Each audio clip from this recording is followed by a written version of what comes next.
আমাদের সকলের মাঝে বিরাজমান ভগবানের বাঙ্গময় স্বরূপ শ্রীমদ্ ভাগবত মহাপুরাণ।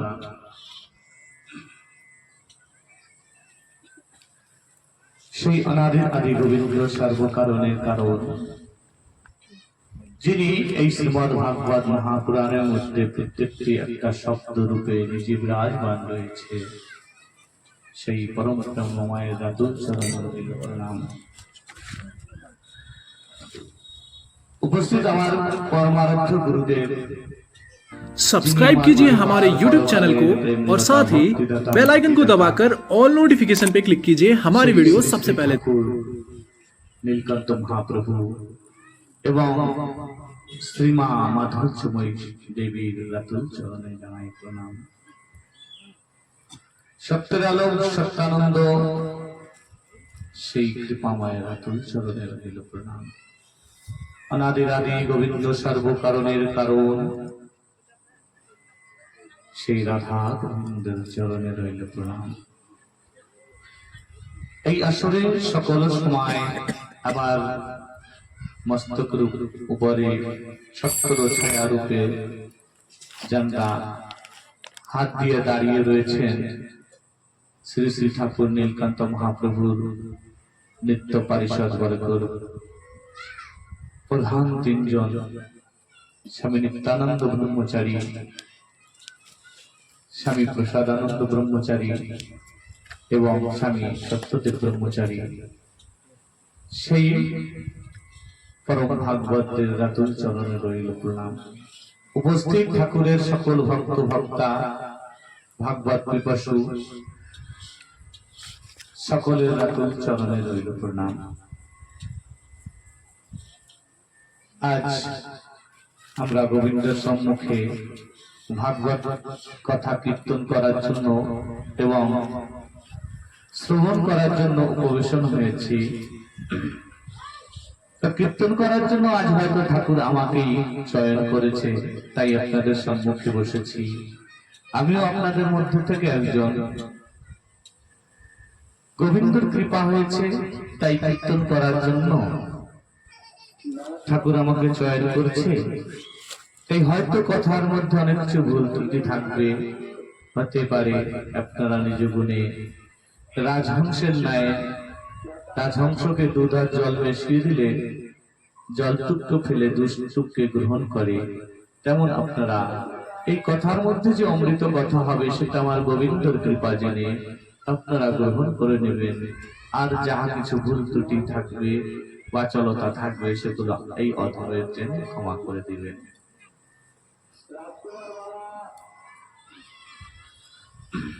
ভাগবতে বিভিন্ন প্রসঙ্গ রয়েছে, সেই প্রসঙ্গের মধ্যে সব প্রসঙ্গগুলো আমাদেরকে শিক্ষা দান করে, আমাদের মনকে তৈরি করার জন্য। তো যখন সাপ্তাহিক কথা হয় তখন কথাগুলো ভাগবতের সিরিয়ালে স্কন্ধ ওয়াইজ চলতে থাকে, তখন এর সময়টাও একটু কম বেশি করে চলে। এখন আমরা একদিনের এক দিবসের কিছুক্ষণের জন্য বসেছি, তো এর থেকে যে কোনো একটা প্রসঙ্গ তুলে ধরে আমরা কিছুক্ষণ কথা শ্রবণ করব। আমাদের দেখা যায় এখনের যে যুগ, যে সময়, এই সময়টায় মায়েরাই বেশিরভাগে সকল ভাগবত অনুষ্ঠানে বেশিরভাগে অংশগ্রহণ করে। ভাগবত হোক, মহানাম সংকীর্তন হোক, সকল জায়গায় মায়েরা বেশিরভাগে অংশগ্রহণ করে ভাগবত কথা, হরিনাম সংকীর্তন শ্রবণ করে। হয়তো বাবারা যারা আছে, ভাইয়েরা আছে, তাদেরও ইচ্ছুক থাকে, তবে কাজের জন্য, সংসারের বিভিন্ন দায়িত্বের জন্য তারা আসতে পারেন না, উপস্থিত হতে পারেন না।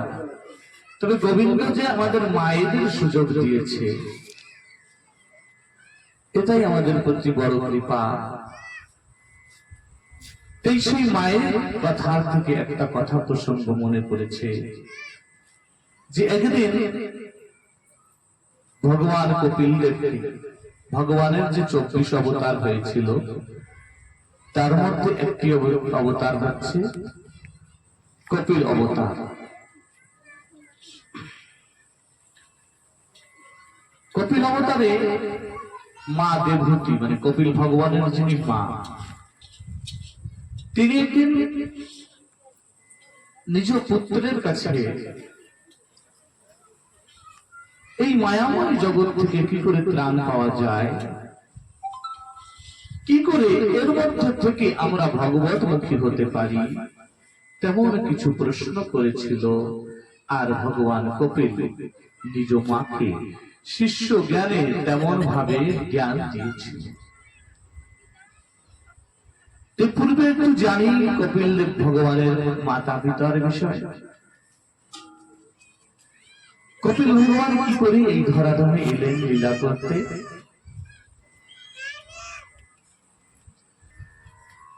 কপিল ভগবানের পিতার নাম হচ্ছে কর্দম ঋষি। কর্দম ঋষি ভগবান ব্রহ্মার সন্তান এবং দেবহূতি হচ্ছে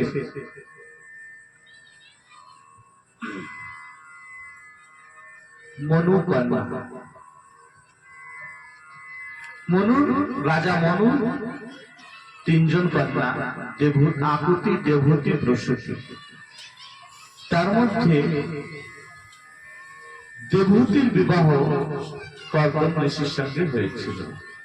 কর্দম ঋষি একটা ব্রত নিয়েছিলেন যে ভগবানের সাধন ভজন করে তিনি জীবন যাপন করবেন। আর রাজা মনু তার কন্যার জন্য যোগ্য বর খুঁজতে খুঁজতে দেখলেন যে তার যোগ্য বর হচ্ছেন কর্দম ঋষি। তাই কর্দম ঋষির কাছে গিয়ে তার কন্যাকে নিয়ে উপস্থিত হয়েছে, বলেছেন তুমি বিবাহ করো। তার পূর্বেই ভগবান একদিন কথা দিয়েছিল কর্দম ঋষিকে যে কর্দম তুমি বিবাহ করো, তোমার ঘরে আমি নিজে আসবো। তাই যখন বিবাহের জন্য বলে গিয়েছে দেবহূতির পিতা, তো কর্দম ঋষি কিছু শর্ত রেখেছে যে আমি গোবিন্দের আরাধনা করি, ভগবানের ভজন করে জীবনটাকে কাটাতে চাই, এই মায়াময় জগতে মায়ার মধ্যে আমি পড়তে চাই না। তাই আমার শর্ত রয়েছে কি, আমি বিবাহ করলে পরে আমি আমার ঘরে একটি সন্তান আসার পরে আমি সন্ন্যাসে চলে যাব, ঠাকুরের আরাধনা করতে চলে যাব। দেবহূতি বলেছে ঠিক আছে, তাই হবে। এইভাবে তার সঙ্গে কর্দম ঋষির সঙ্গে দেবহূতির বিবাহ সম্পন্ন হয়। বিবাহ সম্পন্ন হওয়ার পরে কর্দম ঋষি দীর্ঘদিনের জন্য একটা সাধনায় বসে যায়। দীর্ঘদিন একটা সাধনায়, মানে চোখ বন্ধ করে ধ্যানে মগ্ন হয়ে যায়। আর দেবহূতি যেহেতু কর্দম ঋষির অর্ধাঙ্গিনী, তাই দেবহূতি নিজের শরীরের চিন্তা না করে, রূপ সৌন্দর্য চিন্তা না করে তিনি তখন তার স্বামীর সেবায় ব্রতী হয়। যে আমার স্বামী যে সাধনায় বসেছে তার অর্ধাঙ্গিনী স্বরূপে তার সহযোগ করা আমার কর্তব্য, তার সহযোগ করা আমার কর্তব্য। তাই যেন তার সাধন ভজনে কোন রকম বিঘ্ন না আসে, তেমন সকল সুব্যবস্থা করার জন্য লেগে থাকে। এইভাবে দীর্ঘদিন চলতে চলতে চলতে চলতে দেবহূতি খুবই গুণবান এবং রূপবতী, যেহেতু স্বামী সাধনায় রয়েছে, নিজের শরীর চিন্তা বা সাজ পোশাকের চিন্তা কখনো তিনি করেন। বহুদিন সাধনা করার পরে যখন কর্দম ঋষির ধ্যান ভেঙেছে, তখন কর্দম ঋষি চক্ষু খুলে দেখতে পেলেন যে দেবহূতির শরীর অনেক অসুস্থ হয়ে গেছে। তার যে লাবণ্যতা, যে সৌন্দর্য, সেই সৌন্দর্যটা হারিয়ে গেছে, রোগাগ্রস্ত হয়ে গেছে। তখন কর্দম ঋষি বললেন, হে দেবহূতি, তোমার একই অবস্থা হয়েছে। তুমি আমার সেবায় করতে করতে তুমি নিজের শরীরের চিন্তাও করলে না। দেবহূতি বলছে, স্বামী কিসের চিন্তা করবো? কর্দম ঋষি বলছে, নিজের সাজ পোশাক সৌন্দর্য এটা তো লক্ষ্য করার প্রয়োজন ছিল। বলছে, প্রভু, যার জন্য সাজবো আমি, তিনি তো চোখ বন্ধ করে বসেছিলেন। আমার এই সাজ পোশাক সৌন্দর্যতা তো আপনার জন্য, আপনার যাতে সাধন ভজনটা সুন্দর হয়, আপনার অর্ধাঙ্গিনী স্বরূপে আমি সেই কর্তব্য কর্ম করে গেছি। এখন এই অবস্থা দেখে কর্দম ঋষি অনেক সন্তুষ্ট হয়েছে দেবহূতির উপর।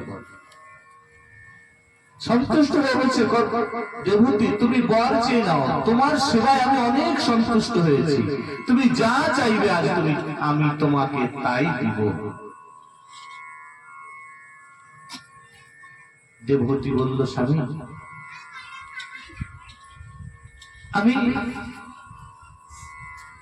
এই জগতের সংসারের সুখ বিলাস ভোগ আমি দেখতে চাই, এই সুখ বিলাস ভোগ আমি অনুভব করতে চাই। কর্দম ঋষি বলছেন, ঠিক আছে, তাই হবে, তাই হবে। এক কাজ করো, তুমি ওই সরোবরে গিয়ে স্নান করে আসো। যেই সরোবরে গিয়ে দেবহূতি স্নান করতে ডুব দিয়েছে, অমনি ওই সরোবরের ভিতরে বহু দেবাঙ্গনারা বিরাজমান ছিলেন। তারা সুন্দর করে স্নান করিয়ে দিয়ে দেবহূতিকে সুন্দর ভাবে সাজিয়ে দিয়েছেন। আর যখন সেই জলের থেকে বেরিয়েছে দেবহূতি, যেমন রূপ সৌন্দর্য লাবণ্য প্রথমে ছিল, সেই লাবণ্য স্বরূপ সৌন্দর্য নিয়ে আবার নতুন করে যুবতী সেজে তিনি সেই সরোবর থেকে বেরিয়েছেন। আর এইদিকে কর্দম ঋষি একটা বিমান তৈরি করেছে, কামক বিমান। সেই বিমানটা কেমন? মনের গতিতে চলে। বৈজ্ঞানিকরা তো এখনই অনেক রকম বিমান, প্লেন, হাওয়াই জাহাজ, হেলিকপ্টার তৈরি করেছে। আমাদের ঋষিরা মুনিরা বহু বর্ষ, বহু যুগ আগেই এগুলো তৈরি করেছে। আর কেমন? সেই হেলিকপ্টার মানে সেই বিমান চলার জন্য কোনো ডিজেল পেট্রোলের প্রয়োজন নেই, মনের গতিতে চলে। মন যে গতিতে চলতে চায় সেই গতিতে চলবে, মন যেখানে যেতে চায় সেখানে বিমান নিয়ে যাবে। কেমন বিমান তৈরি করেছে! আর সেই বিমানের মধ্যে সুখ বিলাস ভোগের সকল কিছু ব্যবস্থা রয়েছে, যা দরকার। তার মধ্যে যত রকম সুখ বিলাস দরকার, সংসারের যাবতীয় সুন্দর বাটিকা দরকার, পুষ্প উদ্যান দরকার, সেই পুষ্প উদ্যান রয়েছে, সকল ব্যবস্থা সেই কামক বিমানের মধ্যে রয়েছে। এইবার দেবহূতিকে বলেছে, দেবহূতি, এই বিমানে প্রবেশ করো। দুজনেই ওই বিমানের মধ্যে প্রবেশ করেছে। এইখানে কর্দম ঋষির থেকে আমাদের শেখার কিছু আছে। কর্দম ঋষি বিবাহ করার পরে পরেই দীর্ঘদিনের সাধনায় কেন বসলেন? দীর্ঘদিন ধ্যানে কেন বসেছে? কেননা এই জগতে যখন জীব আসে বা যখন আমরা গার্হস্থ্য ধর্মে প্রবেশ করি, তখন আমাদের জীবের ভগবানের কাছে প্রার্থনা করার প্রয়োজন হয় এবং নিজের দেহ মন ইন্দ্রিয়কে সম্পূর্ণরূপে শুদ্ধ পবিত্র করার প্রয়োজন হয়। মনকে ইন্দ্রিয়কে একাগ্র করার প্রয়োজন হয়, যাতে আমরা আমাদের গার্হস্থ্য ধর্মটাকে সুন্দরভাবে যাপন করতে পারি। তাই শিখিয়ে দিয়ে যাচ্ছে,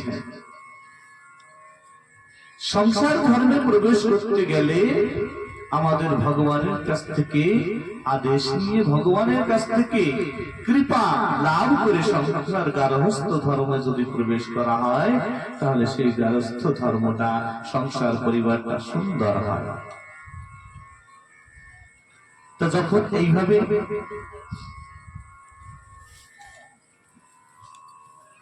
সাধনা করেছে, আরো কি শিক্ষা দিয়েছে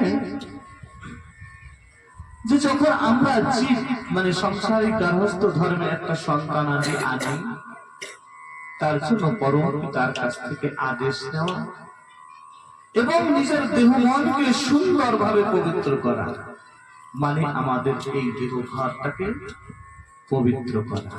উভয় স্বামী স্ত্রীর কর্তব্য যে দেহ মনকে পবিত্র করা।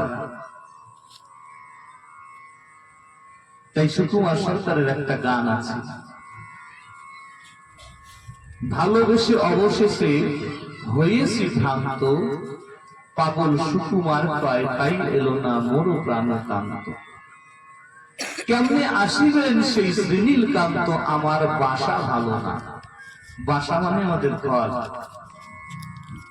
মানে যেমন ঘর হবে সেই ঘরে তেমন মানুষই আসবে।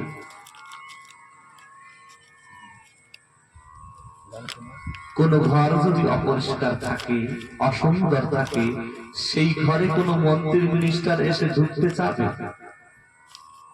কোন একটা ভালো সাধু বৈষ্ণব এসে সেই ঘরে ঢুকতে চাবে? এই ঘর নোংরা, মন চাইবে না প্রবেশ করা।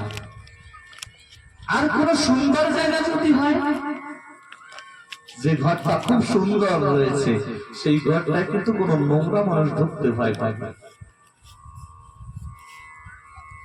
মানে যেমন ঘর হবে সেই ঘরে তেমন মানুষের প্রবেশ হবে। তাই আমাদের এই দেহটাও একটা ঘর। তাই যখন আমরা এই গার্হস্থ্য ধর্মে প্রবেশ করি, তখন গার্হস্থ্য ধর্মের মাধ্যমে আমাদের এই ঘরের মাধ্যমে একটা পরম জীবাত্মা আমাদের এই ঘরে আসে। তার জন্য কত পবিত্রতা দরকার, ব্যাপার আছে। একই পিতার সন্তান দেবতা এবং দানব মানে অসুর, এক পিতার সন্তান, কশ্যপ ঋষির সন্তান, দুই রকম কি করে হল? দেবতারা ভগবান নয়, দেবতারা আমাদের মতন জীব। তাদেরকে এক একটা পদ দিয়েছে, তাদেরকে এক একটা পদ দিয়েছে, সেই পদের দায়িত্ব যার যার দায়িত্ব পালন করছে। একই পিতার সন্তান দুই রকম কি করে হলো, ভাবার একটা বিষয় কিনা? একদল দেবতা হয়েছে যাদের আমরা পূজা করি, অর্চনা করি, আর একদল সন্তান তারা অসুর হয়েছে, দৈত্য হয়েছে, দানব হয়েছে, যাদেরকে আমরা ঘৃণা করি। একই পিতার সন্তান কি করে হলো? দেবতাদের মায়ের নাম হচ্ছে অদিতি, আর অসুরদের মার নাম হচ্ছে দিতি। কশ্যপ ঋষির অনেক কয়েকজন স্ত্রী ছিল, তার মধ্যে অদিতির থেকে দেবতাদের জন্ম, আর দিতির থেকে অসুরদের জন্ম। একদিন গভীর বেলা, সন্ধ্যা বেলায় কর্দম ঋষি সাধনায় বসেছিল, ভজনে ছিলেন। সেই সময় দিতি কর্দম ঋষির স্ত্রী গিয়ে প্রণয় কামনা করেছিলেন যে হে স্বামী, আমার একটা সুন্দর সন্তান চাই। গৌতম ঋষি বলেছিল, কশ্যপ ঋষি বলেছিল যে দিদি প্রিয়, এখন তোমার এই সময়টা সুন্দর সময় নয়, এই সময়টায় জন্ম যারা গ্রহণ করবে অপআত্মার আসবে। কেন? ভাগবতে বলেছে, এসা ঘোর তমা বেলা ঘোর আনাম ঘোর দর্শনা চরন্তে ইস্যে ভূতানি শানিশা চরানুহা। হে দিদি, তুমি জানো কি এই যে সময়টা, এই সময়টা বড় ঘোরতম সময়। ঘোর আনাম ঘোর দর্শনা, এই দর্শন আদি সবকিছু ঘোর ব্যাপার। চরন্তে ইস্যে ভূতানি, মানে এই সময়টা চড়ে মানে ঘুরে বেড়ায়। ভূতানি, ভূত পিশাচ আদি মানে ভগবান রুদ্রের গণ। ভগবান রুদ্রের গণ ভূত পিশাচ আদি এই সময় বিচরণ করে থাকে। এই সময় যে আত্মাকে ধরা হবে তেমন আত্মা এসে প্রবেশ করবে।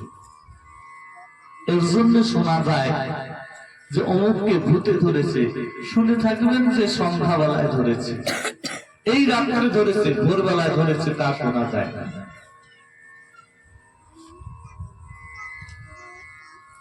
কেননা এই সন্ধ্যা রাত্রে ভূত পিশাচ আত্মারা ভ্রমণ করে থাকে, ভগবান রুদ্রের গণ যারা। আর অর্ধরাত্রির পরে গিয়ে দেবাত্মারা এই জগতে নিচে নেমে আসে। তার জন্য তৃতীয় প্রহর থেকে চতুর্থ প্রহরের ভিতরে সুন্দর আত্মা আনার সময়। ব্রহ্ম মুহূর্তে দেখেন, মানুষের যদি হাঁটে, ব্রহ্ম মুহূর্তে যদি ঘুরে বেড়ায়, তাহলে অটোমেটিক আপনা আপনি শরীরটা সুন্দর হয়, সুস্থ হয়। কেন? এই সময়টা দেবাত্মারা, দেবতারা, ঋষিরা তারা নিচে নেমে আসে। তাদের অঙ্গের হাওয়া বাতাস আমাদের শরীরে লাগলে পরে আমাদের শরীর সুস্থ হয়। তাই এই সময়টা ঘোরতম বেলা, এই সময়টা দিতির মনের কামনা পূর্ণ করেছিলেন। তাই এই সময়টায় এই দৈত্য দানব রূপী আত্মা এসেছিলেন। তাই গৌতম ঋষি আমাদের শিক্ষা দেওয়ার জন্য যে আমাদের দেহ মনকে পবিত্র করে আমাদের গার্হস্থ্য ধর্মে প্রবেশ করতে হয়। শুধু যারা সাধু ঋষি তাদের শুধু ভগবানের ভজন করার নয়, গার্হস্থ্য ধর্মের প্রবেশ করলে প্রয়োজন। এইভাবে শিক্ষা দিয়েছেন। এইভাবে শিক্ষা দিয়ে তারপরে সম্পূর্ণ সাধনা পূর্ণ করার পরে, সম্পূর্ণ দেহ মন ইন্দ্রকে একাগ্র করার পরে তখন ওই কামক বিমানে প্রবেশ করেছে। দীর্ঘদিন দেবহূতি এবং গৌতম ঋষি ওই বিমানে ভ্রমণ করতে করতে একে একে 9টি কন্যা সন্তানের জন্ম হয়। একে একে 9টি কন্যা সন্তানের জন্ম হলে পরে তারপরে একদিন গৌতম ঋষির মনে পড়ে, আরে আমি তো মায়ায় পড়ে গেলাম, আমার তো একটি সন্তান হওয়া, জন্মগ্রহণ করার পরে আমার তো বনে চলে যাওয়ার কথা, ভগবানের আরাধনা করার কথা, প্রভুর ভজন করার কথা। তখন অন্যমনস্ক হয়ে গেল। দেবহূতি বুঝতে পেরেছে, বলছে, প্রভু কি হয়েছে, আপনার মনটা এমন কেন?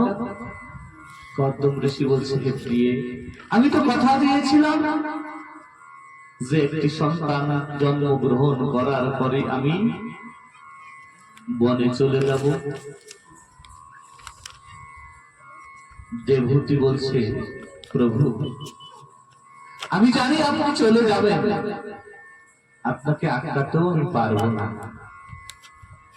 তবে একটা মিনতি করি। কি? যে একে একে 9টি কন্যা হয়েছে জন্ম, এই 9 জন কন্যার বিবাহ বলে করে তো তারা যার যার পতির আলয় যার যার স্বামীর ঘরে চলে যাবে।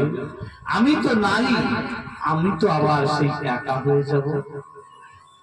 তাই আমার জন্য এমন একটা ব্যবস্থা করে যান, যাকে নিয়ে আমি আমার জীবনটাকে বা আমার সময়টাকে অতিবাহিত করতে পারি। এমন কারণ ছত্র ছায়া আপনি রেখে যান কেন? বিবাহের পূর্বে যখন কন্যা হয় তখন পিতার আলয়, পিতার ছত্র ছায়ায় থাকে। বিবাহের পরে স্বামীর ছত্র ছায়ায় থাকে, আর স্বামী যখন না থাকে তখন পুত্রের ছত্র ছায়ায় থাকে। আমার পিতার ছত্র ছায়া ছাড়িয়ে ছেড়ে আমি স্বামীর ছত্র ছায়ায় এসেছিলাম। এখন আমার স্বামী যদি চলে যায় তাহলে আমি কার ছত্র ছায়ায় থাকবো? এমন একটা ব্যবস্থা করে যান যেন তার ছত্র ছায়ায় থেকে আমি আমার সময়টাকে অতিবাহিত করতে পারি। মানে আমার একটা পুত্র সন্তান চাই, তা বলেনি, কৌশল করে বলেছে দেবহূতি। তখন গর্দম ঋষির মনে পড়েছিল যখন সাধনায় ছিল, সেই সাধনার সময় ভগবান দর্শন দিয়ে কথা দিয়েছিল, গর্দম তুমি বিবাহ করো, তোমার ঘরে আমি নিজে জন্মগ্রহণ করব। তাই গৌর প্রেমানন্দে হরি বল। আজ গর্দম ঋষির যখন মনে করেছে যে প্রভু কথা দিয়েছে আমার ঘরে আসবে, আহারে কত সুন্দর কথা, বিভূতির মনের বাসনাও পূর্ণ হবে আর আমার প্রভু আমার ঘরে আসবে, এর থেকে আনন্দ আর কি। আবার দীর্ঘদিনের জন্য আবার সাধনায় বসে গেছে গর্দম ঋষি। কেন? এতদিন তো সাধারণ জীবাত্মা এসেছিল, আজ আমার ঘরে প্রভু আসবে, তাহলে প্রভুর জন্য কত সুন্দর করে মার্জন করা দরকার, কত সুন্দর করে সেই ঘরটাকে সাজাতে হবে, কত পবিত্রতা দরকার। তার জন্য মনোনিবেশ করে দীর্ঘদিন সাধনা করে প্রভু ভজন করে ইন্দ্রিয় মনকে একাগ্র করে ভগবানের চরণে সমর্পিত করে দেবহূতির ঘরে ভগবানের জন্ম হয়েছে।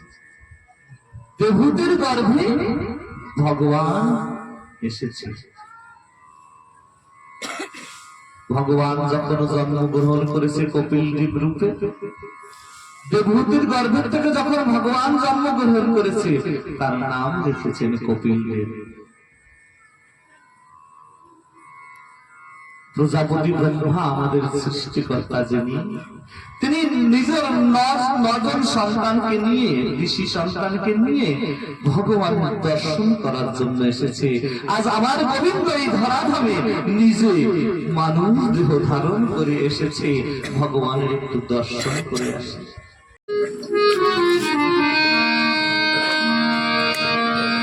হরি ওম জয় জয় নিতাই তোমার গুরু মিনতি আমার জানাই তব গুরু মিনতি আমার জানাই তব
কপিল মুনির কাছে মা দেবহূতি বলেছে যে এমন গান গাও যে তোমাকে চিনতে পারিনি, না চিনে তোমাকে জীবন গেল ঘুরে, ভুলিয়ে রয়েছি মায়ায়। তো না চিনে তোমারে জীবনটা একেবারে এইভাবে আস্তে আস্তে সময়টা অতিবাহিত হয়ে গেল, তোমাকে চিনতে পারলাম না। থাকিতে আপন হৃদয়, তুমি আমার হৃদয় বসে রয়েছো, তারপরও আমি তোমাকে চিনতে পারলাম না, বুঝতে পারলাম না, জানতে পারলাম না। তাই মিছে যাওয়া আশা না মিটেল আশা, এই মিছে যে যাওয়া আশাই মিছে হয়ে যাচ্ছে। বিশ্ববন্ধু ফটিক গোসাই একটা কথা বলতে, জগতে শুধু যাওয়া আসা। ফটিকের সঠিক কথা, জগতে শুধু যাওয়া আসা। বিশ্ববন্ধু ফটিক গোসাই হয়েছে।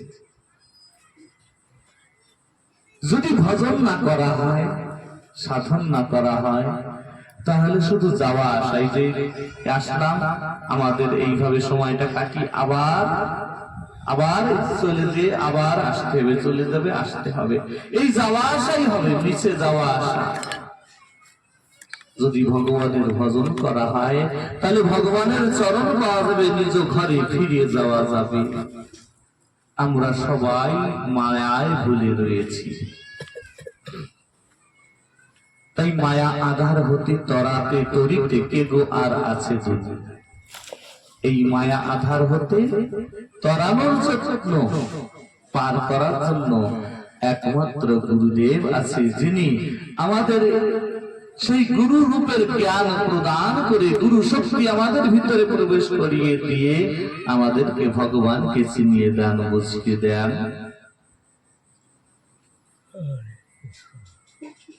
তাই দেবতী ভগবানের কাছে এইভাবে প্রার্থনা করলে পরে যে, হে প্রভু, এই জগতের মায়াটা কেন, আমি আর আমার কেন, এই আমি আমার জিনিসটা কাটতে চলে, সংসারটা কি, মায়াটা কি, আর মুক্ত হওয়ার উপায়টা কি, কিভাবে মুক্ত হওয়া যাবে, এমন ভাবে আপনি সরল ভাবে আমাকে বুঝিয়ে দিন।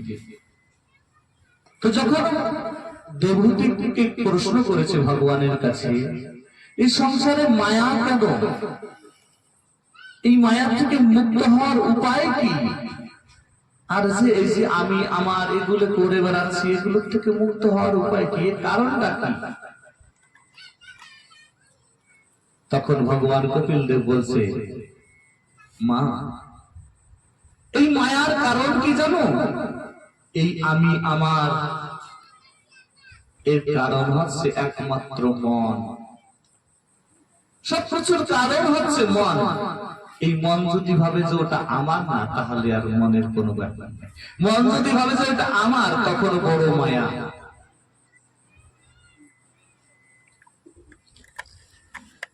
সবকিছুর কারণ হচ্ছে মন। তাহলে মন কি করে?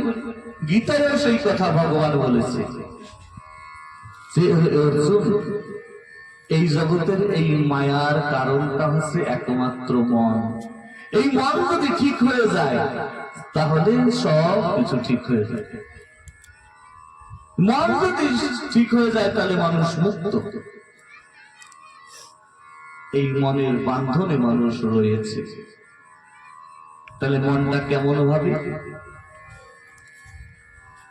ভগবান কপিলদেব বলছেন, মা, এই আমি আমার এই কারণটা কোন সংসারে বন্ধনের জন্য নয়, বা অমুকের সঙ্গে আমার এই আত্মীয়তা রয়েছে, এই সম্বন্ধ রয়েছে, এই কারণের জন্য আমাদের এই দুঃখ হয়, শোক হয়, তাপ হয় না। এর কারণ মন। ভালো করে বুঝলে, যদি আত্মীয়তা হবে, মানে আমরা তো সাধারণ ভাবে দেখি আত্মীয়তা, যদি আমাদের আর এক গ্রামের সাথে ঝগড়া দ্বন্দ্ব হয় তাহলে আমরা সাথ দেই কার? আমাদের গ্রাম। আর এক গ্রামের সাথে লাগলে এই গ্রামের। আর যদি এই গ্রামের মধ্যে কারোর সাথে ঝগড়া বাঁধে তাহলে আমরা কার সাপোর্ট করি? আমাদের আত্মীয় যারা, রিলেটিভ যারা আছে তারা। আর যদি আত্মীয়দের মধ্যে বাঁধে তাহলে আমরা কার সাপোর্ট করি? আমাদের পরিবার। মানে এই আত্মীয়তার ব্যাপারটা আমরা মনে করি যে আমার কিসের জন্য? যখন অন্য গ্রামে শ্রীরামঙ্গে ছিল তখন সম্পূর্ণ গ্রামটা আমার ছিল, কিন্তু সেই ব্যাপারটাই সেই গ্রাম যারা আমার আপন ছিল, সেই আপনের মধ্যে যখন রিশতেদারের ভিতরে মানে পক্ষ আসলো, আমাদের আত্মীয় সাপোর্ট করে দিলাম, মানে তার থেকে আত্মীয়র প্রতি একটা আমাদের টান বেশি। আর আত্মীয়ের মধ্যে বাঁধলে পরে তখন আমার পরিবারের লোকের সাথে টান বেশি।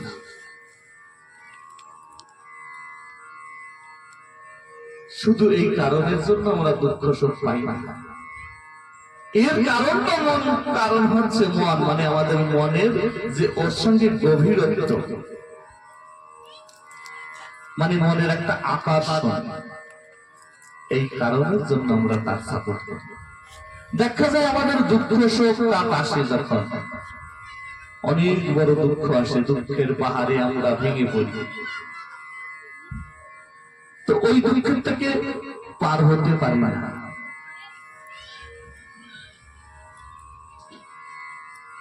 এর কারণটা কি সত্যি আমাদের আত্মীয়তা? দেখা যায় আমাদের পরিবারের বা আমাদের আত্মীয় স্বজনের ভিতরে কেউ শরীর খারাপ হলো, কেউ অ্যাক্সিডেন্ট হলো, কেউ মারা গেল, তার জন্য আমরা দুঃখে ভেঙে পড়ি, অনেক দুঃখ হয়। মানে এটা আত্মীয়তা দেখাচ্ছি আমরা। আর গ্রামে আর একজনের কিছু হলে পরে আমরা মনে করি না, কিন্তু এটাও না। এর কারণ হচ্ছে আমাদের মন। কিভাবে? ধরুন এই মাইকটা, এই মাইকটা আমার না, আর একজনের মাইক, হয়তো বিপ্র বাবার মাইক বা এই সংঘের মাইক।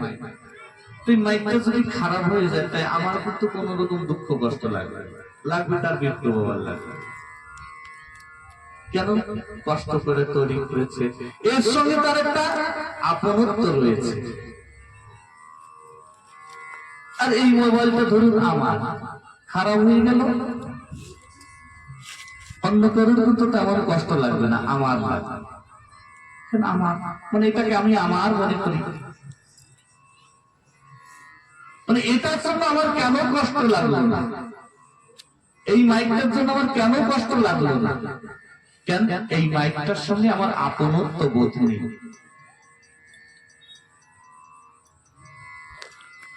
আমার আপনত্ব বোধ রয়েছে এই মোবাইলটার সঙ্গে, তাই আমার কষ্ট লাগছে। মানে এটা আমার,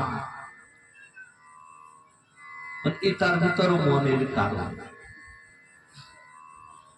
যদি আমাদের শুধু আত্মীয়তা বা এই কারণের জন্যই আমাদের দুঃখ কষ্ট হয়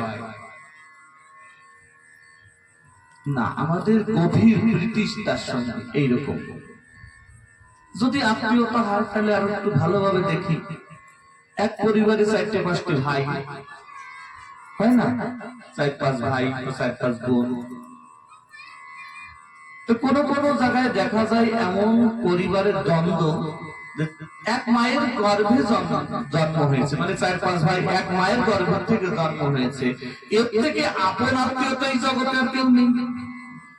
সাংসারিক জগৎ হিসেবে যদি দেখি, মানে এক মায়ের গর্ভ থেকে যে জন্ম হয়েছে 4-5 ভাই, মানে এর থেকে আপন সম্বন্ধ আর কারোর সঙ্গে কি আমাদের আছে? নেই। তবুও সেই 4-5 ভাই এমন দেখা যায় কোন কোন পরিবারে এমন একটা দ্বন্দ্ব, 4-5 ভাইয়ের ভিতরে এক ভাইয়ের মুখ দেখা যায়, মুখই দেখবো, হয় না?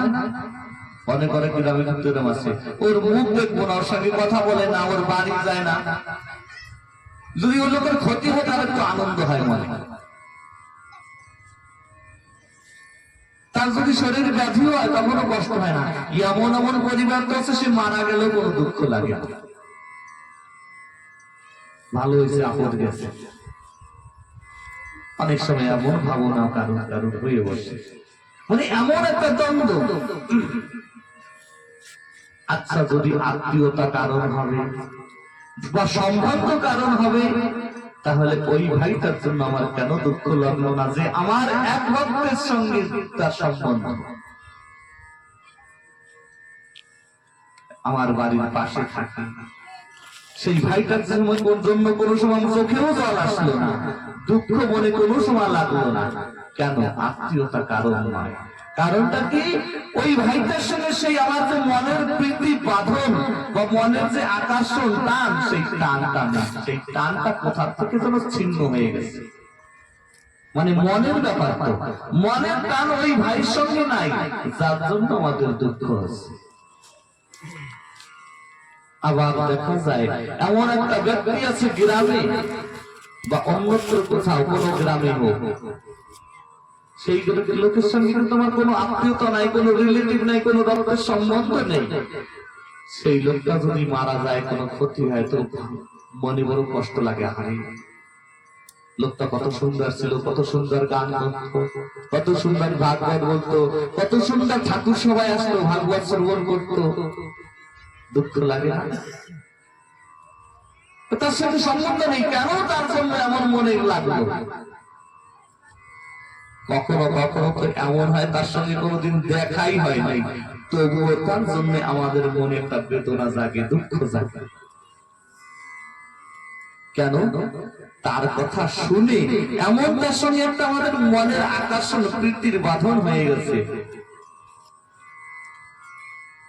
এই কয় বছর আগে লতা মঙ্গেশকর চলে গেল।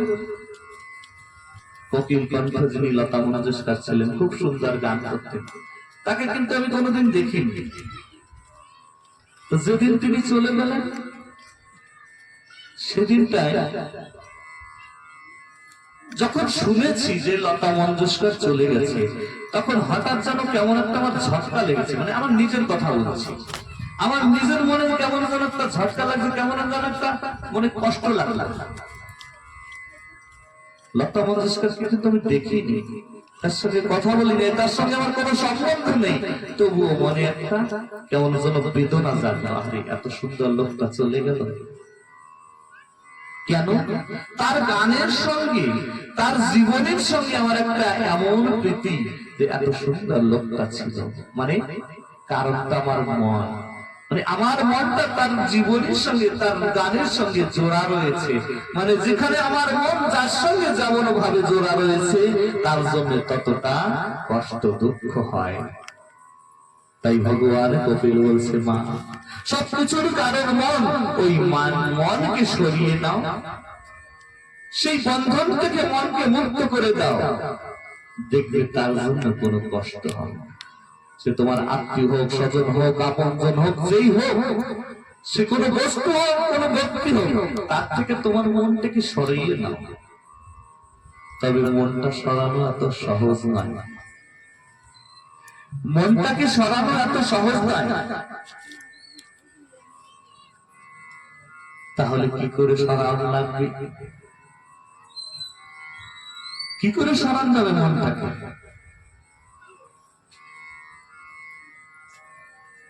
কপিল ভগবান বলছেন, মা একটা সরল উপায় আছে।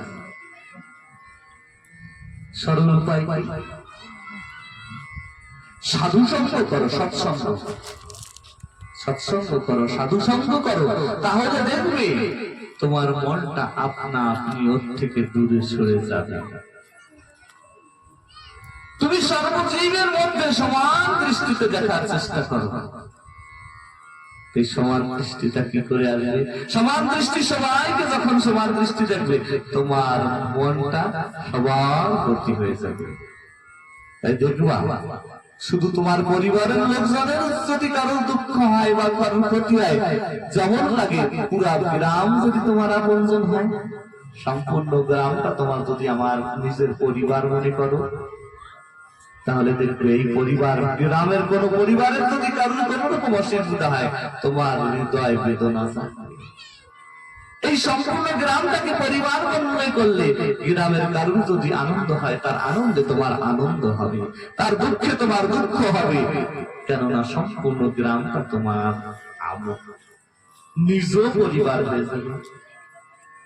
আর এই ভাবটাকে যদি সম্পূর্ণ পৃথিবী, সম্পূর্ণ জীব জগতের প্রতি করে দিতে পারো, সবাই তোমার আপনজন, তখন দেখবা স্বর্গ আমার গোবিন্দময় দেখতে পাবে, তোমার আর দুঃখ কষ্ট থাকবে না। তবে এত সহজ না, সবাইকে আপন ভাবা এত সহজ না। তা কি করে হবে? সাধু সঙ্গের মাধ্যমে হবে। সহজ উপায়, সাধু সঙ্গ করো। মা দেবহূতি বলছে, প্রভু সাধু সঙ্গ তো আমি করব, তাহলে সাধু চিনব কি করে? কেমন হবে সেই সাধু? যে সাধুদের সঙ্গ আমি করব, সেই সাধু হবে কেমন, প্রকৃতি দেখতে কেমন, তার বলচাল কেমন, তার রূপ কেমন, আচরণ কেমন? সাধু না চিনলে যার তার কাছে গেলে তার হবে না। তখন বলছে, মা সাধু চিনতে গেলে সরল উপায় কি? দেখবে তিতিক্ষা কারণিকা অজাত শত্রু, কিছু কিছু লক্ষণ আছে সাধুদের, মানুষের যে যা বলুক কেন তার কিচ্ছু আসে যায় না। দেখবে একটা পাগল, সেই পাগলটাকেও যে ব্যক্তি সমান দৃষ্টিতে দেখে, একটা গরিব দুঃখীকেও যে দৃষ্টিতে দেখে, সবাইকে সমান ভাবে দেখে, সে হচ্ছে সাধু পুরুষ। সবাইকে সমান দেখে, কাউকে ঘৃণা করে না। কারুণিকা, যার হৃদয় করুণায় ভরা রয়েছে, হৃদয় করুণায় ভরা, দেখবো অন্যের দুঃখ দেখলে পরে যে দুঃখিত হয়ে যায়, তার দুঃখকে দূর করার জন্য যিনি চেষ্টা করে, সেই ব্যক্তি সাধু ব্যক্তি। সুহৃদম সর্বদেহিনম, সকল দেহকে সকলকে নিজের সুহৃদ মানে নিজের আপনজন মনে করবে। যে আজাদ শত্রু, অজাত শত্রু, কাউকে যিনি শত্রু মনে করে না। কার মতো? যুধিষ্ঠিরের মতো। যুধিষ্ঠিরকে কেউ অন্য কেউ শত্রু মনে করলো, যুধিষ্ঠির কিন্তু কাউকে শত্রু মনে করতো না। তার ছেলে যুধিষ্ঠিরের এক নাম হচ্ছে অজাত শত্রু। মানে যে ব্যক্তি দেখবে তাকে কেউ শত্রু মনে করলো, সে কাউকে শত্রু মনে করে না জগতে। এই সব লক্ষণ যাদের রয়েছে তারা হচ্ছে সাধু পুরুষ। শান্ত থাকবে, সকল সময় শুধু কথা বলবে না, যখন প্রয়োজন তখন খুব কথা বলবে, সাধু কথা খুব বলবে, কিন্তু বাজে কথা বলবে না। এমন সাধুদের সঙ্গ করবে। আচ্ছা প্রভু, এমন সাধুদের সঙ্গ করলে কি হবে? এমন সাধুদের সঙ্গ করলে পরে তোমার মনটা লেগে যাবে ঠাকুরের চরণ। কিভাবে? তোমার কি ত্যাগ করা দরকার, কি গ্রহণ করা দরকার, তোমার চেষ্টা করা লাগবে না, শুধু শুধু এমনিতেই হয়ে যাবে। সাধু সঙ্গ গেলে কি হবে মা জানো? যখন তুমি সাধু সঙ্গে যাবে তখন সাধুরা তারা সকল সময় ভগবত চর্চা করে, আর ভগবত চর্চায় ভগবান প্রভুর ভক্তদের লীলা গুণগুলো তারা কীর্তন করে, সবসময় বলা বলি করে।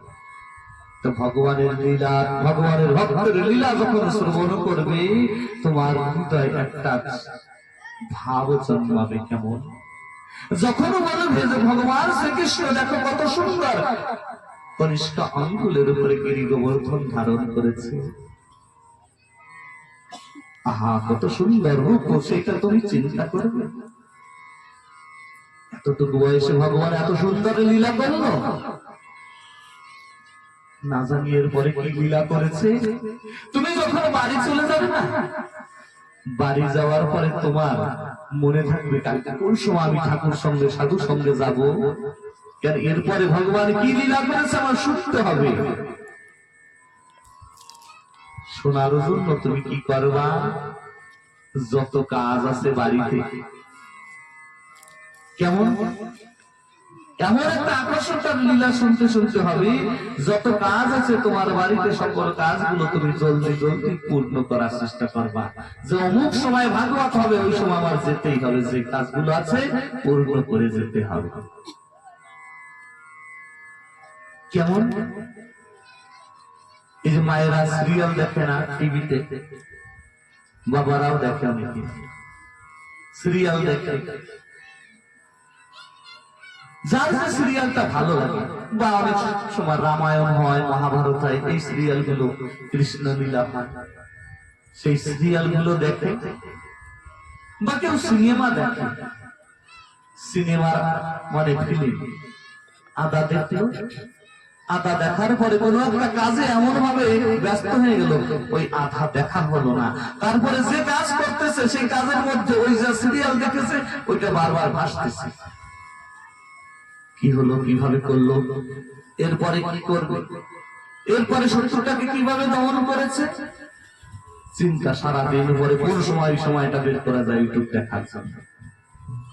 ওই রকম যখন সিরিয়াল দেখি আমরা, মায়েরা যেমন সিরিয়াল দেখে, বাবারা সিরিয়াল দেখে, সিরিয়াল দেখার সময় দেখতে দেখতে 1 ঘন্টা কোন সময় বেরিয়ে যায় সময় বোঝা যায় না। আর সিরিয়াল বাবারা এমন কায়দা যে এমন জায়গায় সিরিয়ালটা রাখবে, মানে আগামী দিন কি হবে দেখতে হবে, এমন কৌশলে রাখে না সিরিয়াল, যে এমন জায়গায় গিয়ে রাখবে যে কালকে কি হবে দেখতেই হবে, মানে মনটা আমার উথাল পাথাল।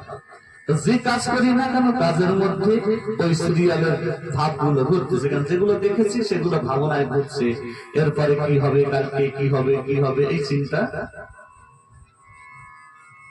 ভগবান কপিলদেব মাকে বলছে, মা যখন তুমি সাধু সঙ্গের মাধ্যমে থেকে ভগবানের লীলা শ্রবণ করে আসবে, তার লীলা শ্রবণ করে আসার পরে কি হবে জানো মা, তুমি যত কাজ করবে না কেন ওই কাজের মধ্যে গোবিন্দের লীলা গুণগুলো অটোমেটিক তোমার না চাইতো তোমার চিন্তা করতে হবে, অটোমেটিক তোমার ভিতরে ঘুরতেই থাকবে।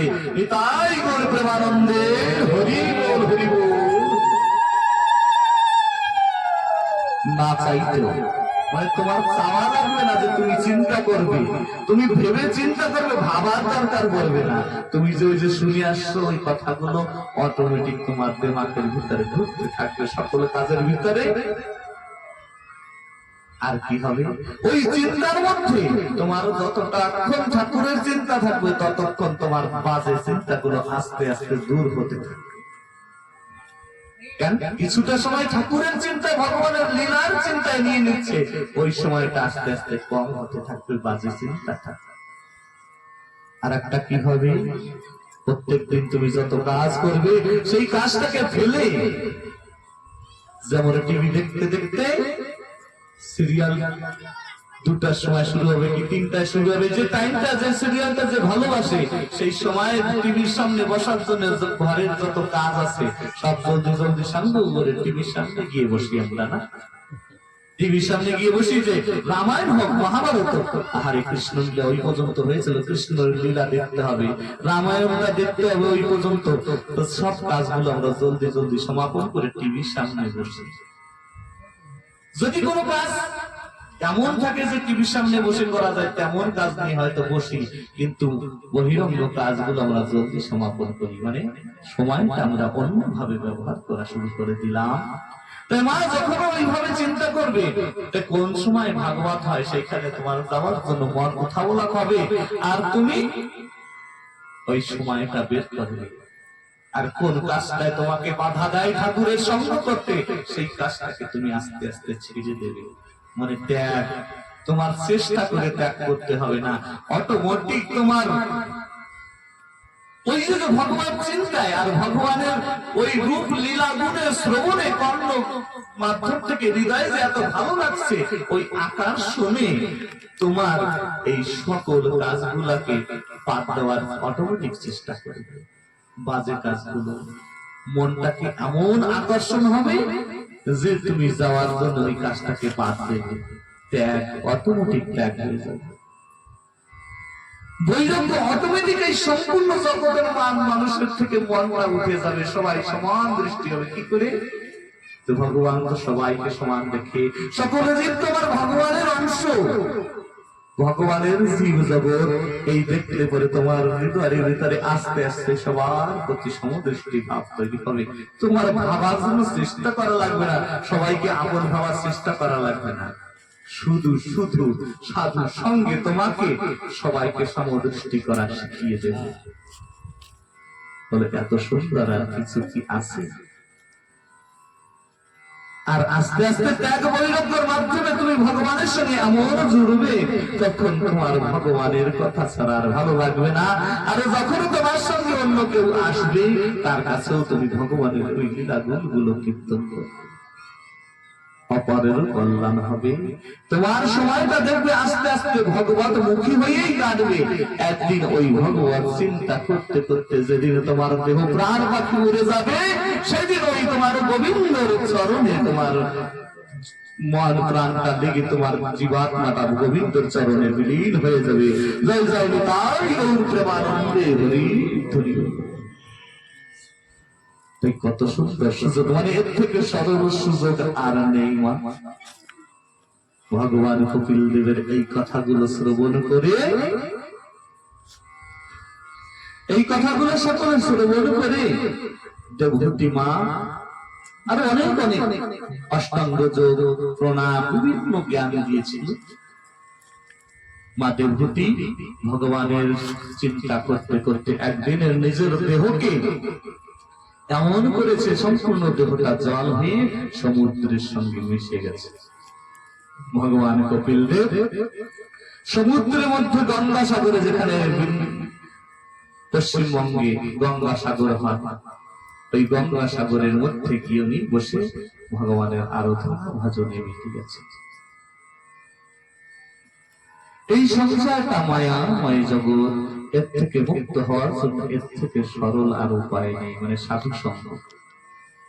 তাই আমরা সকলে সাধু সঙ্গ করার চেষ্টা করব, যে যতটুকু পারি না কেন। সাধু সঙ্গের মাধ্যম থেকে এই যে কথাগুলো আমরা শ্রবণ করেছি আজ, হয়তো আমাকে দিয়ে গোবিন্দ কীর্তন করিয়েছেন, মানে বলিয়েছেন, কখন না জানি কাকে গোবিন্দ কাকে দিয়ে কি কাজ করায়, আজ আমাকে দিয়ে কাজটা করিয়ে নিয়েছেন নিজে। এই কথাগুলো নিশ্চয়ই কিছু কিছু ভক্ত হৃদয় তো লেগেছে বা লাগবে, কিছু ভক্ত হলো বাড়িতে গিয়ে এই কথাগুলো ঠাকুরের চিন্তা করবে। আর যারা চিন্তা করবে, এই চিন্তা করতে করতে ঠাকুরের প্রতি তাদের মন নিবেশ হবে। আর ওই রকম যেমন ভগবান বলেছে, আস্তে আস্তে বাদে চিন্তার থেকে আমাদের ভগবানের চিন্তায় কিছু সময় অতিবাহিত হতে হতে এমন ভাবে যখন যখন আমরা সাধু সঙ্গ করব, তাদের মতি ভগবানের চরণে লাগবে। আর আমি সকলের জন্য গোবিন্দর কাছে প্রার্থনা করি, হে গোবিন্দ, এইভাবে তুমি সাধু সঙ্গ দিয়ে সকল ভক্তকে তোমার চরণে নিয়ে নাও। জয় জয় নিতাই গৌর প্রেমানন্দে, হরি হরি বল। কেননা এই জগৎটা আমরা সবাই ছেড়ে চলে যাব। এই জগতে যেমনি আছে তেমনি রবে সব, শুধু একা চলে যাব করে রবে সব।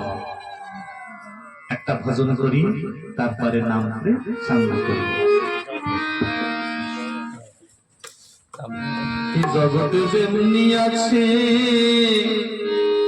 তেমনি রবে সব, একাই আমি চলে যাব রেখে যাব সব। আগে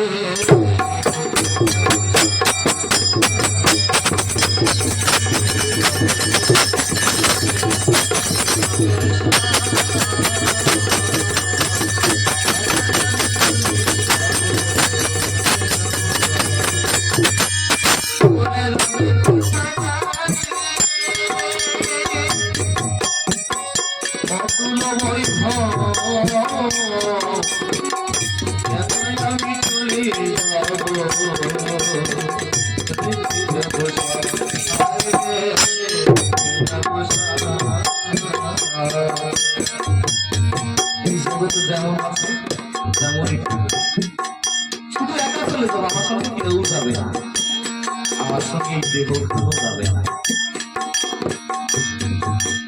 করে যাবে কোথা বাড়ি, ঘর বাড়ি, যা কিছু তৈরি কেন করি, সব করে যাবে, অথবা বৈভব সব করে যাবে।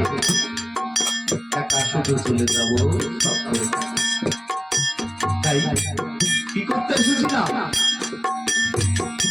একদিন বিশ্ব নিমন্ত্রণে এই জগৎকে প্রেম দেওয়ার জন্য এসেছিলাম। এই ভালোবাসার, সকল জীবকে ভালোবাসার জন্য এসেছিলাম। কিন্তু সেই ভালোবাসাটা আমাদের বাসা হলো, বুকে শুধু সেই প্রীতির স্মৃতিগুলো রয়ে গেল, ভালোবাসা হলো। একদিন আমি এসেছিলাম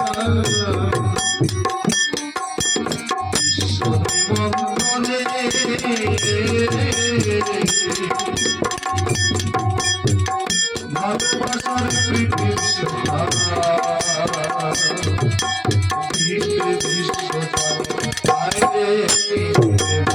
বিশ্বজনে বুকের প্রীতির স্মৃতি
বাড়ির ভালোবাসা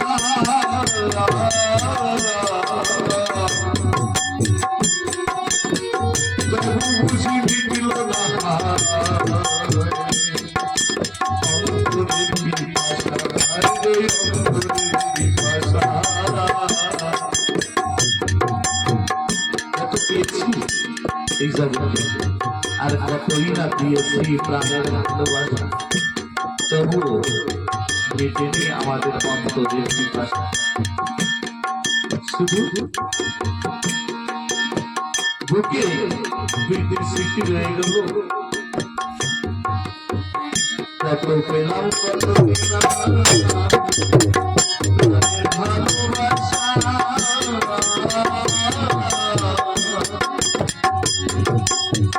তবু কি মিটিল না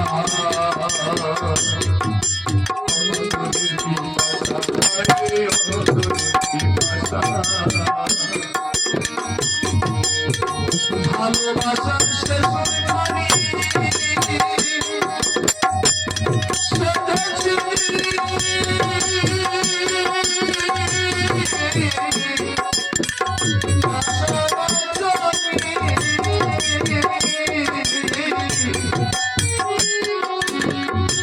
ভালোবাসার শেষ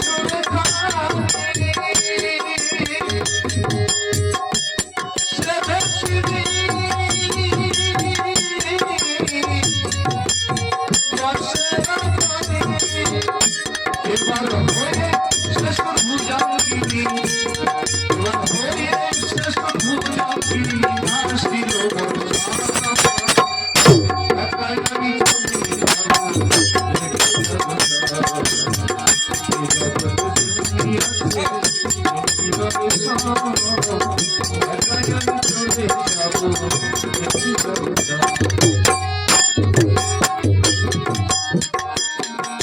শিক্ষা শুনেছি সারা জীবন আর সেই সুরটি মানে এই আমি আমার আপন ভেবে এই সুরটি সারা জীবনে সেজেছি সেই সুর আজ হয়ে ভুজঙ্গিনী মানে আমার সকল কিছু নষ্ট করে দিল আমার আসলে যা করার ছিল তার করা হলো না তাই আজ হৃদয় মাটি সবার কাছে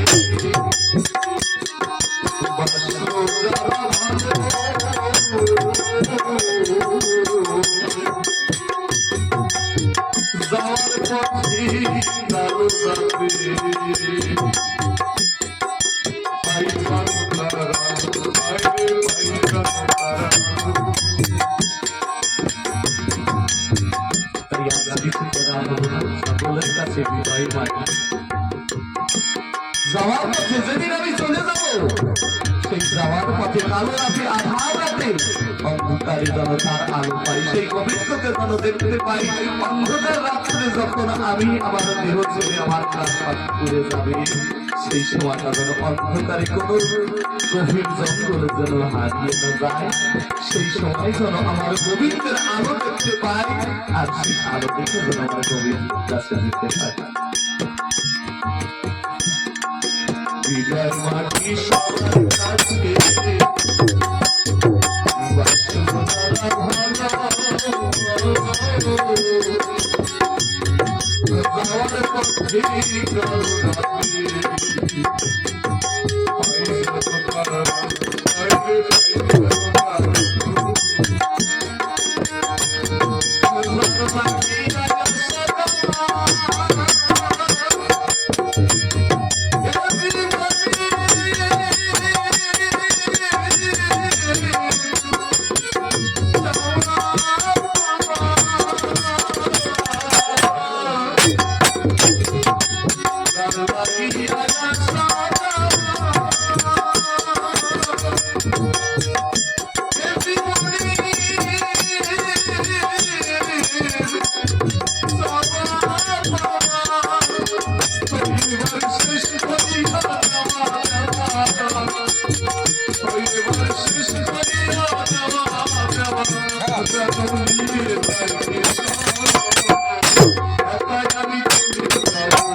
যাওয়া, তার জন্য আমার গোবিন্দের জন্য আসা যাওয়া।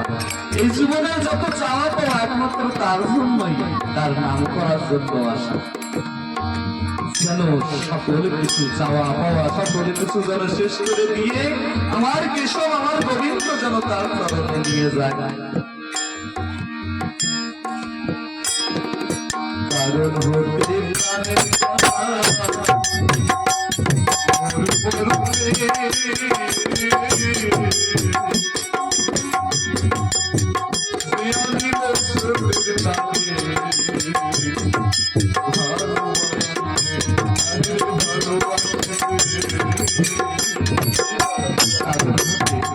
কারণ তোমার গোবিন্দ তার প্রাণের কণা। আমরা জীবাত্মা জগতে এসেছি এই মরুমরুতে, সে আমি নই, রোদ্রের টানে আমাকে ভালোবাসার জন্য এনেছিল। তাই এই কান্তা ঠাকুর বলে দিবস রজনী তাহার লাগি আমি জাগি। কারণ হতে প্রাণের কণা মরুমরুতে